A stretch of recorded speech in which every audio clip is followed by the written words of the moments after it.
अस्सलाम वालेकुम, जय हिंद। आज हम मजलिस इत्तेहादुल मुस्लिमीन के ज़िले की तमाम टीम और तमाम ज़िम्मेदार, मेरे साथ मिर्ज़ा सफ़ीउल्लाह बेग, मेरे साथ हमारे हफ़ीज़ कुरैशी साहब, साजिद सज्जुल आला, हमारे सीनियर मजलिसी क़ायद ग़ुलाम दस्तगीर साहब, जमील ख़ान साहब और हमारे समीर शाहिद, ये तमाम मजलिस के ज़िम्मेदारान आज बीदर अर्बन चौबारा पुलिस स्टेशन में बसनगोड़ा यतनाल के ख़िलाफ़ एफ़आईआर दर्ज कराने के लिए आए थे। एफ़आईआर दर्ज हो चुका है। बसनगोड़ा यतनाल आज़ादी के 78 साल बाद भी इन लोगों की सोच गंदी है।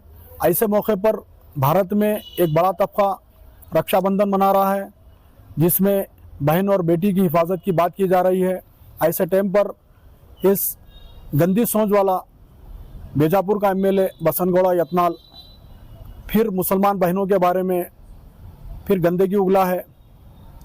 ये लोग हमेशा जो है कभी मुसलमानों के बारे में, कभी मुसलमान बहनों बेटियों के बारे में, कभी शान रिसालत सल्लल्लाहु अलैहि वसल्लम की शान में गुस्ताखी करना की कोशिश करना, ये चलते आ रहा है। लेकिन इस मौके पर जो रक्षाबंधन बहन और बेटी की हिफाजत के टाइम पर सारे भारत में खुशियाँ मनाई जाती हैं, खस्में खाए जाते हैं, बहन और बेटियों की रक्षा करेंगे। उस रक्षाबंधन के मौके पर आज़ादी के 78 साल मुकम्मिल होने आ रहे हैं, हम जश्न आज़ादी मनाने की तरफ हैं।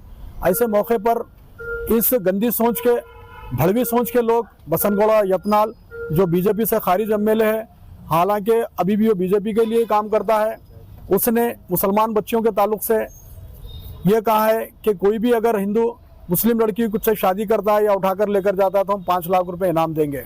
ये कर्नाटक ही नहीं, पूरे भारत के मुसलमानों में गुस्सा और गम की लहर पाई जाती है। आज मजलिस इत्तेहादुल मुस्लिमीन उसी के ख़िलाफ़ एफ़आईआर दर्ज करने आई है। भारत का तो ये माहौल हो चुका है, जिस तरीके से बारिश में आवारा कुत्ते भौंकते निकलते हैं, वैसे ही कोई इलेक्शन होता है, इलेक्शन या करीब होता है, भारत में कोई मामला होता है, तब जो है ना ऐसे ही बसनगोड़ा जैसे कुत्ते जो है ना भारत में भौंक कर भारत के माहौल को ख़राब करने की कोशिश करते हैं।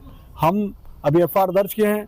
ख़ासकर कर्नाटका गवर्नमेंट और होम मिनिस्ट्री से ये मांग करते हैं कि ऐसे लोगों के ऊपर सख्त एक्शन लिया जाए। इन लोगों के ऊपर अगर वक्त पे एक्शन पहले ही लिया जाता तो इन लोगों की जो ना इतनी हिम्मत नहीं होती कि फिर मुसलमान और मुसलमान बेटियों के बारे में, मुसलमानों के बारे में कोई गैर गलत अल्फाज बयान करें। सर, एक क्वेश्चन था सर, कब तक यतनाल जैसे लोगों के ऊपर सिर्फ एफआईआर होगी? इससे पहले भी हुजूर की शान में गुस्ताखी की, जब भी एफआईआर हुई उसका एक्शन क्या हुआ सर? देखिए, मुसलमान भारत के आइन के ऊपर भरोसा करता है। हमें उम्मीद है ऐसे लोगों के ऊपर एक्शन होगा। हुकूमत की खामोशी की वजह से ये तमाम चीज़ें हो रहे हैं। सर, जो स्टेट में माइनॉरिटी की गवर्नमेंट है, जो कांग्रेस गवर्नमेंट है, वो हर स्टेटमेंट के बारे में खामोश रहती है सर, उनका कुछ भी रिप्लाई क्यों नहीं आता है? देखिए, जिस तरीके से नरेंद्र मोदी चीन का नाम लेने से डरते हैं, उसी तरीके से कांग्रेस और जितने भी रीजनल पार्टियां जो मुसलमानों से वोट लेते हैं, मुसलमानों का नाम लेने से डरते हैं। लेकिन भारत का मुसलमान किसी के बाप से डरने वाला नहीं है। आने वाले वक्त में भारत का मुसलमान अब कानून के दायरे में रहकर और कॉन्स्टिट्यूशन के दायरे में रहकर